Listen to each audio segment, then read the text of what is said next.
tenter de s'évader, même si aujourd'hui c'est réprimé par la loi, alors qu'il y a encore quelques années, ça n'était pas réprimé. Surtout quand il s'évade dans des conditions explosives. Vous savez, par exemple, on a parlé de Ferrara.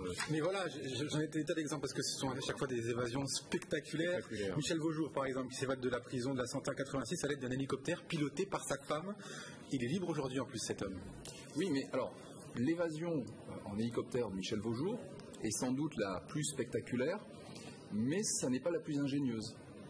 Il a commis une évasion absolument extraordinaire dans laquelle il a fabriqué un pistolet avec un savon. D'accord. Donc, si vous voulez, d'un côté... Donc, beaucoup d'intelligence aussi chez ces hommes, ils sont modèles, si j'ose dire. Énormément d'intelligence. Ce sont des gens qui observent tout. D'ailleurs, on a fait une très belle interview de Tony Cossu, le beau-frère de Francis le Belge, qui lui-même s'est évadé, je ne sais plus, 5 ou 6 fois, et qui nous expliquait qu'à partir du moment où ils arrivent en prison, ils observent absolument tout. À quelle heure le maton arrive, comment la porte est fermée, où il met ses pieds, la hauteur des murs, combien il y a de marches, ils observent tout. Et ils attendent. Ils attendent le moment. José, comment vous les avez traités, vous, ces affaires? Est-ce que déjà vous les avez traitées? Exemple, comment la presse, en tout cas, les a traitées à ce moment-là? En mémoire, d'après ce que disait Marc, c'est celle d'un multirécidiviste de l'évasion, c'est Ahmed Othman. Je ne sais pas si vous vous souvenez de ce garçon. Je crois qu'il s'est évadé 8 fois, non? Vous me tendez la perche, justement. Ahmed Othman, le harki qui réussit à s'évader pour la 7e et dernière fois en 93. Il disparaîtra à jamais. Ouais. Extrait. Le temps passe et l'alerte est de plus en plus organisée. Qu'est-ce qu'il va faire? S'il attend, il va être pris. Alors il décide de s'éloigner, tout d'abord en courant, puis après, parce que la fatigue vient, en marchant lentement. Il a pris la direction de Cassis. Il est 5h50. Il a marché un bon moment. Et il continue à marcher d'un bon pas rapidement quand arrive à sa hauteur un véhicule. L'homme qui conduit ralentit, le dévisage. Cet homme, Ahmed Othman, ne le sait pas, mais c'est un gardien de prison. Il croit avoir reconnu Ahmed Othman, mais il n'en est pas sûr. Alors il continue son chemin, se disant qu'il a dû rêver, et quand il arrive à la prison et qu'il apprend l'évasion, pour ne pas passer pour un imbécile, eh bien, il ne dit rien. Le plan Rex est alors déclenché, mais Ahmed Othman demeure introuvable. Et on reconnaît oui, absolument. D'ailleurs, vous délivrez quelques scoops aussi également, notamment sur Othman, on peut le dire, qui n'est pas vraiment, qui est toujours là.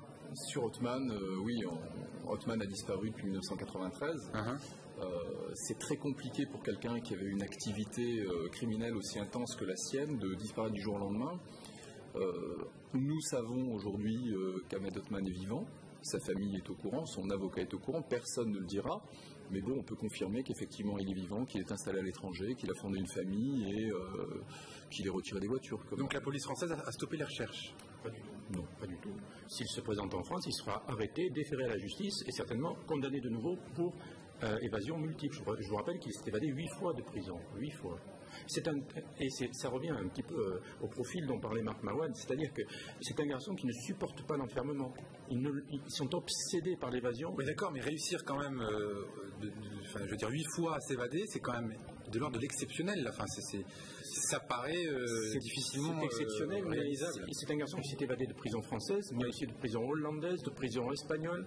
Il aurait été capable de s'évader partout dans le monde. Parce que d'abord, il est ingénieux, et puis il est très doué et très sportif. Vous voyez, et puis, comme dit Marc, il avait observé le fonctionnement de la prison. Le point commun, c'est que ce sont quand même des athlètes.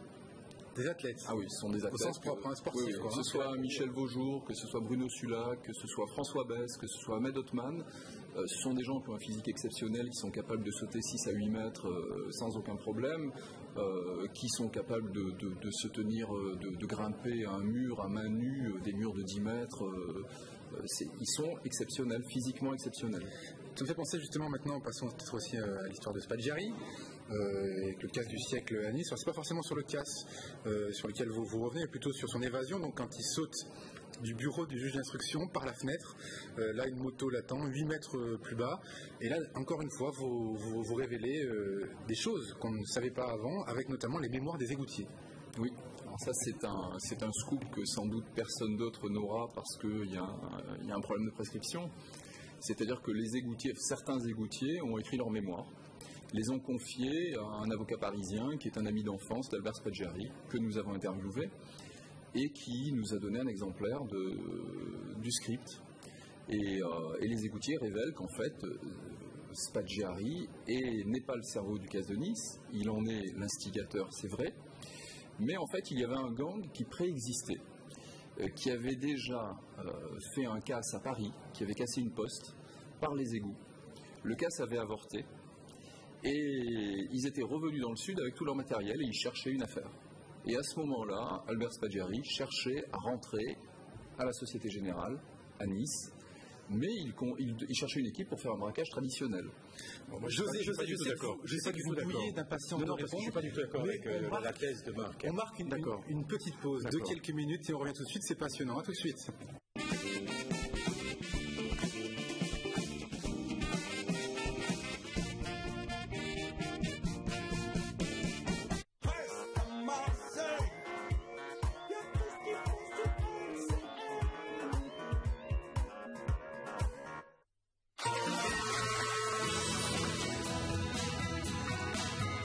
À l'occasion du mois de la biodiversité, les commerçants du Merlan organisent une superbe exposition du 14 au 24 avril. Rendez-vous important avec des scientifiques comme Michel Villeneuve et Gérard Philippi qui pourront répondre à vos questions. Nous invitons les écoles, les centres aérés à découvrir cette superbe exposition au centre commercial Le Merlan, Marseille 14e.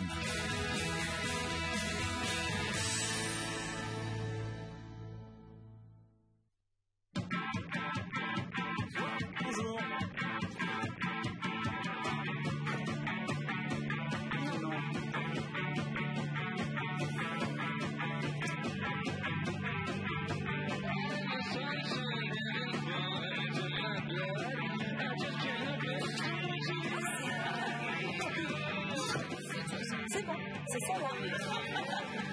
Toute la gamme véhicules neufs disponible à l'essai. En ce moment, venez profiter des offres EcoCup chez Siac Peugeot.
Sur le plateau de LCM, on parle des grandes évasions en France ces 30 dernières années, quelques documentaires, une dizaine vont être diffusés sur LCM. Sur ce plateau, le co-réalisateur Marc Mawad et José Darigo, spécialiste des faits divers, journaliste spécialiste des faits divers, ont parlé de l'affaire Spaggiari et visiblement, José, vous n'étiez pas d'accord du tout avec la version de Marc Mawad. Marc Mawad a dit, et il a raison, que Spaggiari, Albert Spaggiari est l'instigateur du casse de Nice, mais l'auteur réel du casse de Nice, c'est Gaëtan Zampa. Écoutez, je viens de faire un livre.